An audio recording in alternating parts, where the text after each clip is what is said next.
Bonjour à tous, alors aujourd'hui on se retrouve autour de ce produit. Alors c'est vrai qu'on parle souvent de caméras de vidéosurveillance pour surveiller et sécuriser votre domicile, mais ici on est sur un autre type de capteur. C'est un capteur d'ouverture et de fermeture de portes ou de fenêtres. Ici, ce modèle est un modèle connecté, ça offre pas mal d'avantages. Lorsque les deux parties comme ça sont séparées, on verra tout à l'heure pour l'installation, et bien non seulement ça va vous envoyer une notification, une alerte sur votre smartphone, mais en plus ce système-là, vous allez pouvoir l'intégrer à tout un système de domotique. Et là vous l'avez vu, quand en fait je sépare les deux parties, ça a allumé la lumière, et puis quand tac, je vais les resserrer ensemble, ça peut éteindre la lumière. Alors là c'est un exemple pour la lumière, bien sûr on aurait pu mettre une sirène par exemple, où ça peut allumer plein d'autres appareils connectés.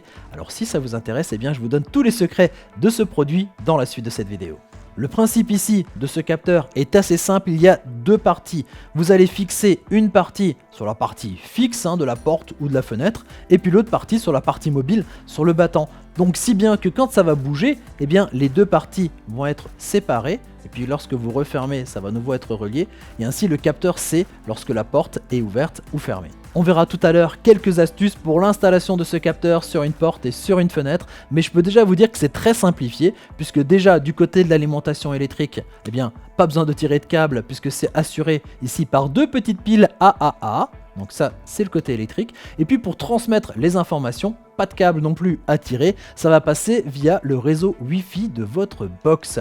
Alors, bien sûr, pour installer ce capteur sur une porte et sur une fenêtre, il faut vérifier que cette porte et cette fenêtre soient à portée de votre box Wi-Fi. Donc comment le vérifier? Vous prenez votre smartphone, vous mettez au niveau de la porte ou de la fenêtre, vous regardez, si vous recevez le réseau, c'est plutôt bon signe, donc ça va fonctionner ici au niveau de ce capteur. Par contre, si vous n'avez pas assez de réseau, parce que soit vous êtes trop loin de votre box Wi-Fi, soit parce que vous avez des gros murs hyper épais, il faudra passer à ce moment-là par un répéteur qui va prendre votre signal Wi-Fi, qui va le transmettre un petit peu plus loin, et comme ça vous augmentez la portée de votre Wi-Fi, et vous pouvez donc facilement installer du coup ce petit capteur un peu partout dans votre maison.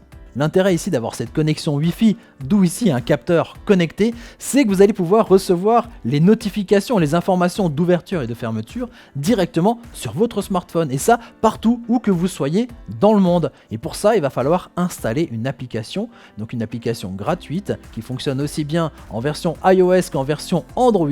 Vous la téléchargez, vous l'installez, vous allez vous créer un compte, et cette application, c'est l'application Elysion. L'application Elysion est une application de domotique généraliste, c'est-à-dire que vous allez pouvoir contrôler ici ce capteur ici d'ouverture et de fermeture de porte, mais aussi des centaines et des centaines d'autres produits connectés disponibles notamment sur notre site internet www.pearl.fr.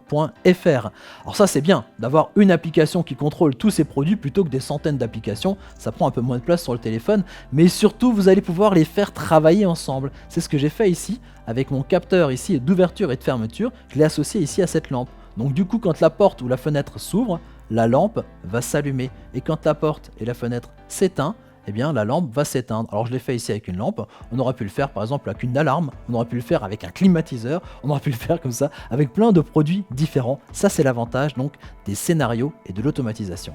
Alors pour associer ce capteur avec votre application Elysion, que vous avez bien entendu télécharger, installer et créer un compte, eh bien sur la page d'accueil, vous avez tout en haut un petit plus, donc pour ajouter des appareils. Là vous avez toute une liste de produits compatibles, d'appareils compatibles. Ici on est sur la catégorie des sensors, mais nous ce qui nous intéresse c'est Door Window Sensor. Voilà notre capteur d'ouverture de porte et de fenêtre. Ensuite, l'application vous demande de vérifier ici que le capteur soit bien en mode association, en mode pour être appairé au niveau de l'application. Et pour ça, il faut vérifier ici que la petite lumière rouge est bien en train de clignoter. Normalement, quand vous le sortez de la boîte, il n'y a pas de souci. Mais si jamais vous avez besoin de le réinstaller ailleurs ou si vous l'avez récupéré de chez quelqu'un, il faut des fois parfois réinitialiser cette connexion. Et pour ça, ça se passe juste à l'arrière du capteur. Vous avez un petit bouton ici de resetting, de retour donc de réglage d'usine. Vous restez appuyé pendant 5-6 secondes dessus jusqu'à ce que la lumière rouge clignote, et donc on peut ensuite passer à l'étape suivante. Ici sur la page suivante, vous allez donc devoir rentrer votre identifiant et votre mot de passe Wi-Fi, donc pour la connexion.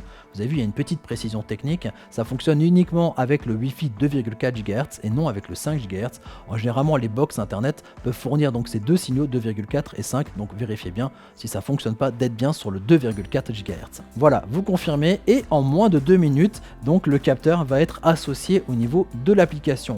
On vous demandera ensuite de choisir un nom pour ce capteur. Prenez par exemple un nom de lieu, si c'est la porte-fenêtre du salon, si c'est la porte arrière ou la fenêtre de tel et tel endroit. Donc comme ça vous repérez bien ici au niveau du capteur, et vous pouvez aussi lui associer un lieu. Donc ça c'est des choses qu'on pourra changer par la suite, mais associer un lieu ça peut avoir un intérêt par la suite au niveau des scénarios. Vous arrivez ensuite sur la page d'accueil et vous allez voir que c'est quand même assez simplifié ici pour ce capteur. On va faire la ligne du bas.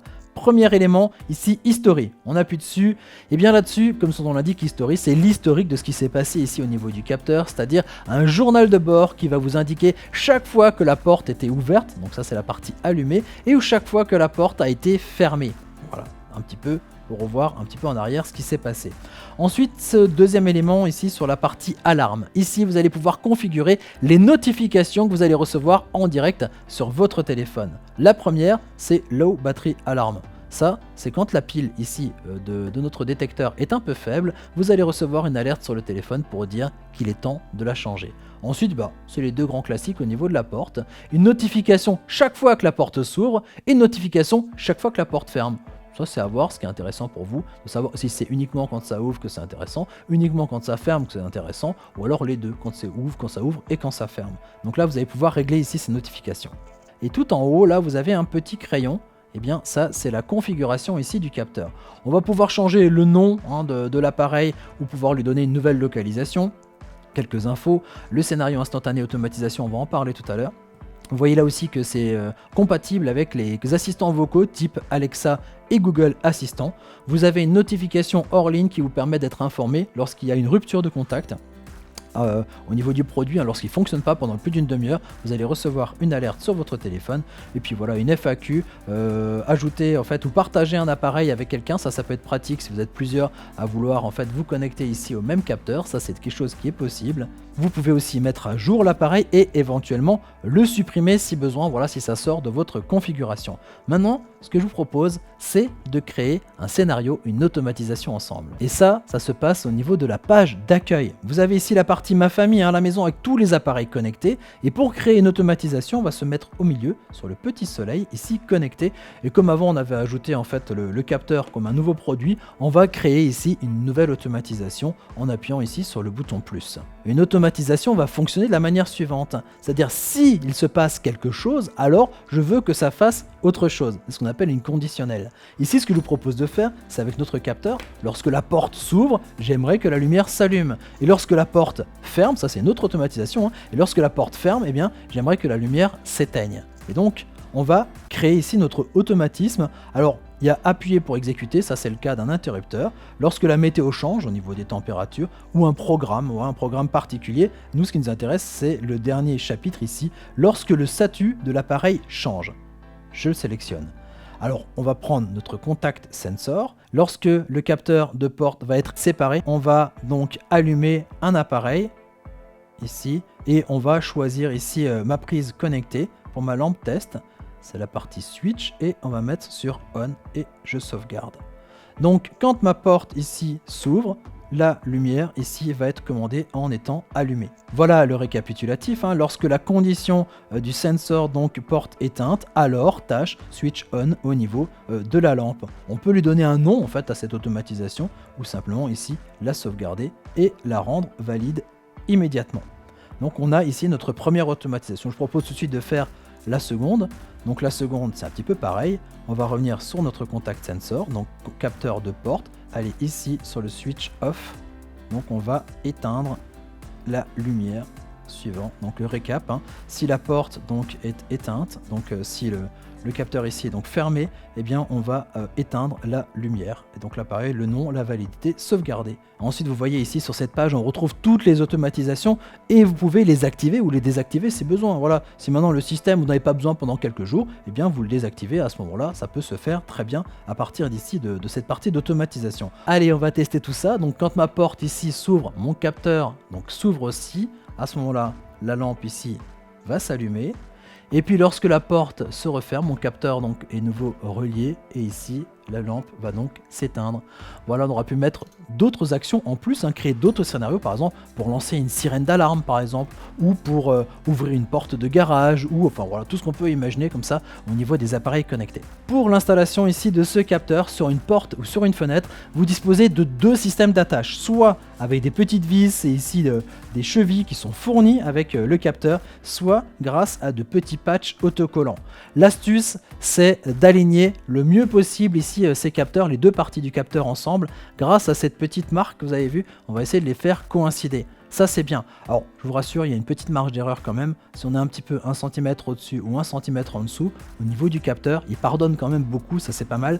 Pareil au niveau du décalage, un petit peu qu'on peut avoir, haut, bas, comme ça, voilà. Après, au-delà d'une certaine marge, là, de un demi-centimètre comme ça, il va falloir compenser les épaisseurs au niveau des portes et des fenêtres, donc soit avec des petites cales en bois, soit peut-être avec des épaisseurs de scotch peut-être un peu plus épaisses au niveau du double face par exemple, afin que les deux parties du capteur soient les plus proches et les mieux alignées possible. Et voilà, je crois qu'on a fait à peu près le tour ici de ce capteur d'ouverture et de fermeture de portes ou de fenêtres connecté, donc à relier à votre smartphone. Et moi je vous dis à très bientôt pour découvrir d'autres objets techno. Allez, ciao ciao!